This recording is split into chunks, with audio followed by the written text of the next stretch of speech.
Cyber জগতে জঙ্গিদের তৎপরতা থাকলেও দেশে নতুন করে জঙ্গি উত্থানের কোনো সুযোগ নেই বলে দাবি আইন শৃঙ্খলা বাহিনীর।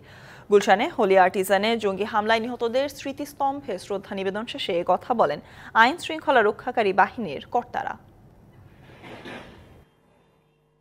ক্ষত সারিয়ে এখনও দাঁড়িয়ে গুলশানের হলি আর্টিজান বেকারির সেই ভবনটি। নজরবিহীন জঙ্গি হামলায় ৮ বছর আগে এখানেই নৃশংসভাবে হত্যা করা হয় ১৭ বিদেশি সহ ২২ জনকে।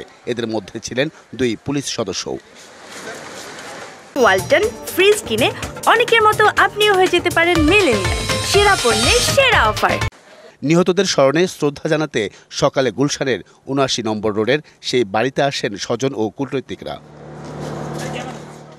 নিহত ২ পুলিশ সদস্যের স্মরণে গুলশানের দীপ্ত শপথ ভাস্কর্যে ফুল দিয়ে শ্রদ্ধা জানিয়ে র্যাব মহাপরিচালক বলেন, সামাজিক মাধ্যমে জঙ্গিরা এখনও তৎপর, তাদের ঠেকাতে তৎপর রয়েছে র্যাব।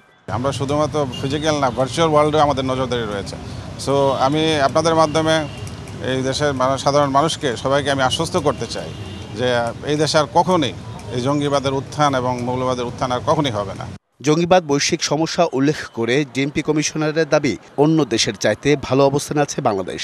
অনলাইনে উগ্রবাদী প্রচারে চ্যালেঞ্জ মোকাবেলায় পুলিশের সক্ষমতা থাকার কথা বলেন ডিএমপি কমিশনার।